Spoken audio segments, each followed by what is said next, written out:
Hear no evil. I guess every 20 years there's a movie that matches the phrase. 1971, See No Evil. 1993, Hear No Evil. And 2013, Speak No Evil. And I can't speak for Speak No Evil. I haven't seen it. But See No Evil and the one I'm actually supposed to be reviewing, Hear No Evil, suck, basically. I guess there's nothing entirely wrong with it, but it feels like it was just made for TV.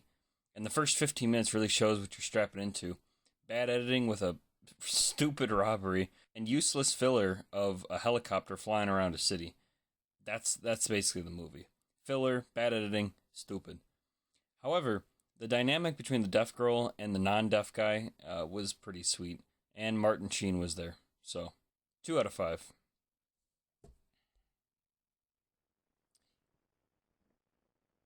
Invaders.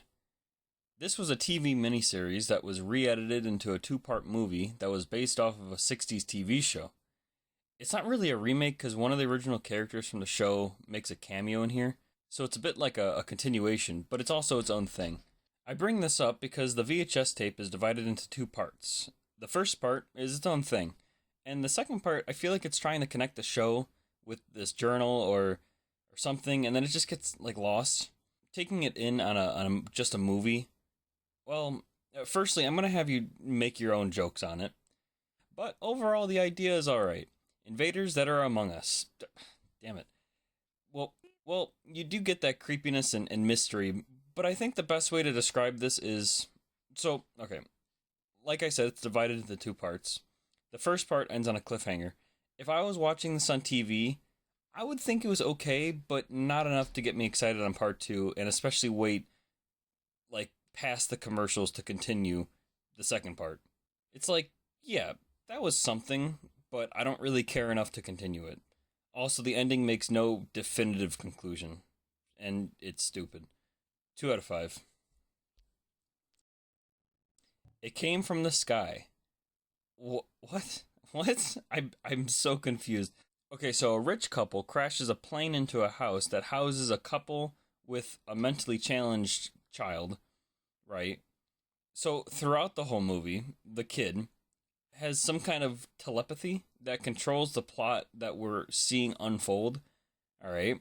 He controls the plane and the limo and the dancing, all key points in the movie. So then we learn about the relationships in the family, and it's real touching. We find out that the way the kid got mentally challenged is that he drowned. But we find out that the doctors operated on him are the rich couple who crashed into the house from the beginning. It's not hinted at all. And I really don't get it. It's not bad. It's heartwarming. And I witnessed something in front of my eyes. And the VHS box is also kind of misleading because you're thinking aliens, and 3 out of 5. Romancing the Stone. I think the poster hyped me up a bit too much for this one. I was kind of hoping for an Indiana Jones adventure. Danny DeVito is kind of like the short round of the group, you know. It was still good. It was a good 80s action adventure, but it's far from perfect. Despite the map being introduced in the beginning, we don't really know about the stone until much later on. Almost like the stone is part of the title. I feel like we should know about it.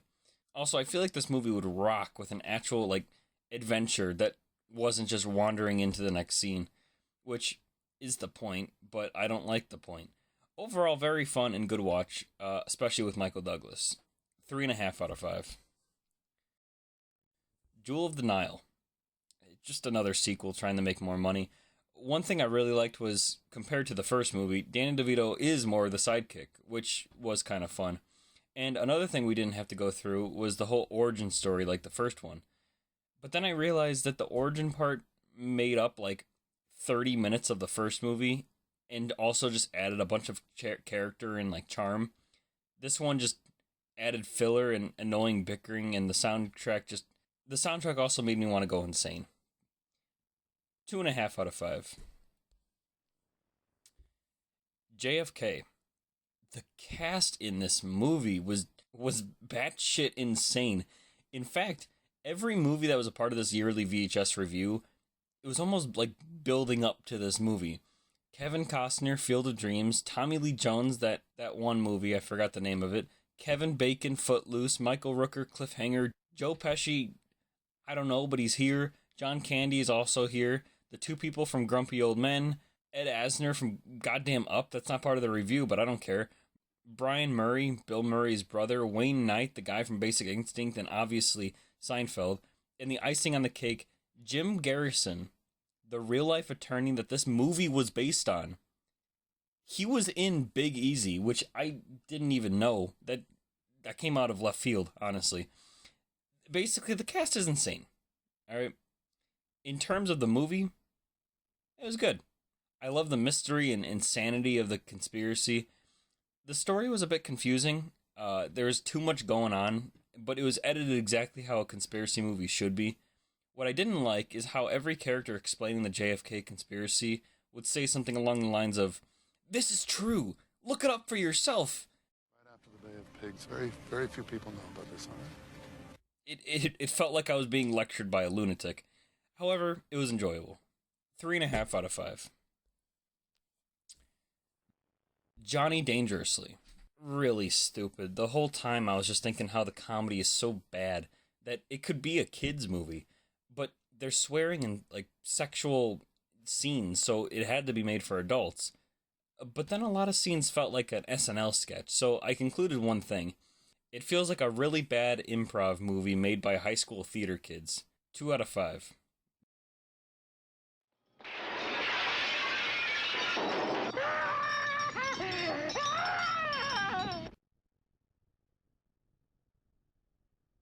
King Kong.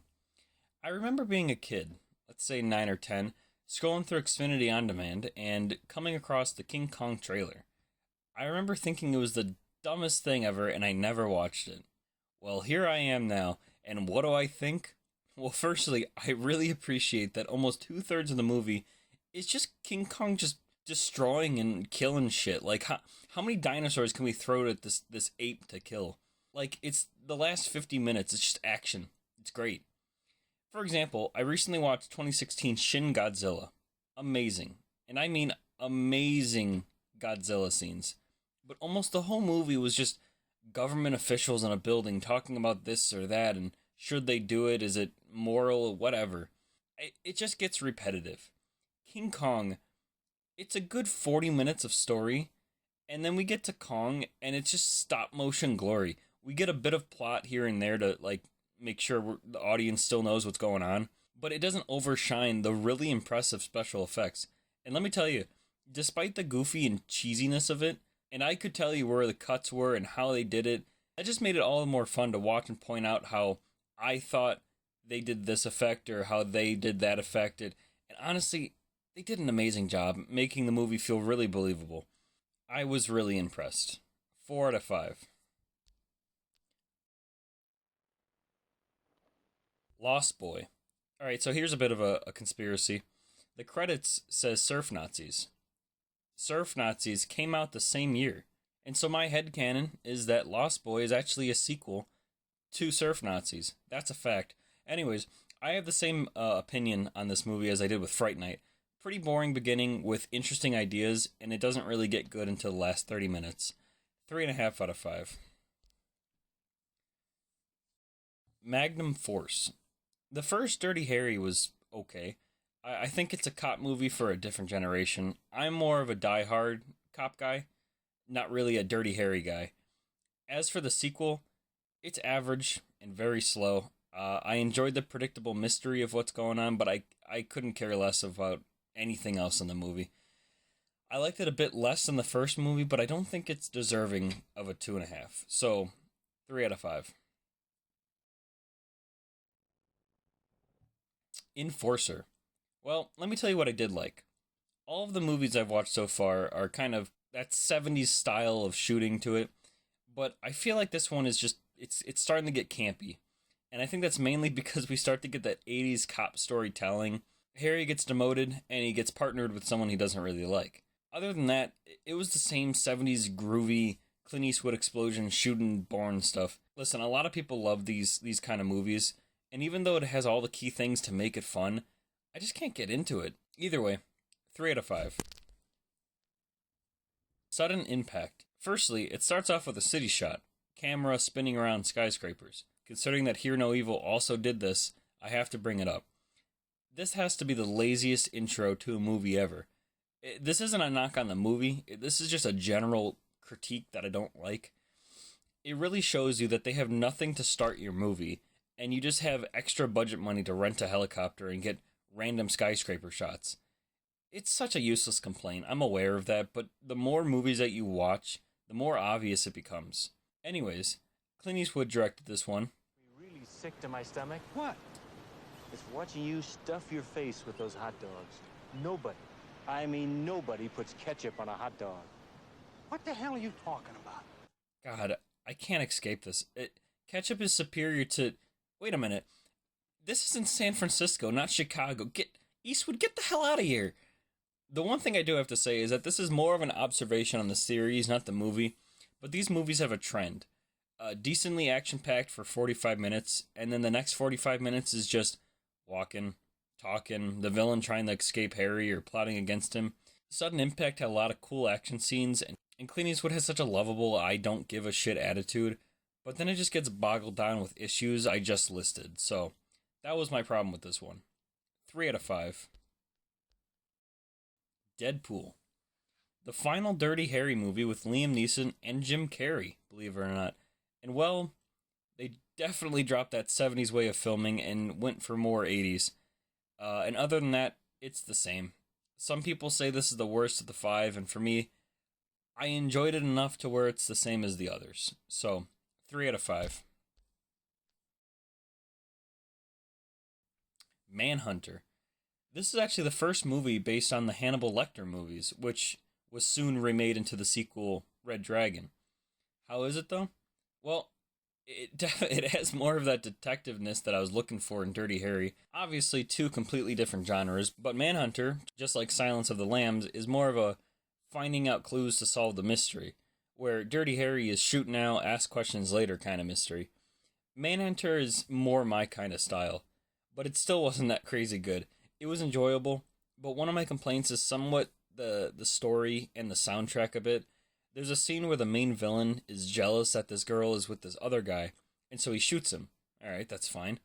But the background music makes it seem like an 80s rom-com, and it ruins the whole moment a bit. I could imagine suspenseful music, and it just would be so much better. Other than that, it was neat, and the ending was cool. 3.5 out of 5. Man on the Moon. I know Andy Kaufman, but I don't know him. The reason I bring this up is even before watching the movie, I knew that one of the complaints about this is that it didn't truly capture Kaufman. I'll talk about that in a second. Coming from an outsider's perspective, I enjoyed it. It's not outstanding, but one thing I noticed is that it was just a lot of reenactments of real moments in Andy's life, which is important in a biopic like this, but there was a pattern. There was a moment filmed for the movie, for the story, and then reenactment, and then it just repeats back and forth. I mean, listen, it works very well, but you kind of see past it. Either way, it was fun to see. Danny DeVito was awesome, considering that he used to work with Andy back on Taxi, and Jim Carrey does, I think, a very good job at recreating Andy's humor. Now, while I was watching the movie, I actually wanted to see, I wanted to compare the scenes of real life with the movie, and well, Andy Kaufman has a way of telling jokes that is very different from Jim Carrey. And Jim Carrey is just, well, he's himself. He also has his own way of telling jokes. So there are parts in this movie where even though he does an awesome job, it was just kind of Jim Carrey doing an Andy Kaufman impression, you know? Despite all of that, I enjoyed it, and overall, good movie. 3.5 out of 5. And there you have it. That's August. I did a good chunk of movies. I think I did 16 or 17. I don't know. But yeah, we're in the home stretch. We have 68 movies left to go. I think the math on that is 17 per month. And then that's it. We are very, very close. And I just want to thank... Well, weirdly enough, there is people watching this. I know you. I can see you. Compared to Battle Kid, where there's 5 views, VHS Resolution, there's people. I see you guys. Who is it? I don't know, but I'm sure someone enjoys it. So, yeah, yeah. But yeah, we're almost there. We're almost there, and that's all I gotta say. Yeah. Well, okay. That's it. Bye bye.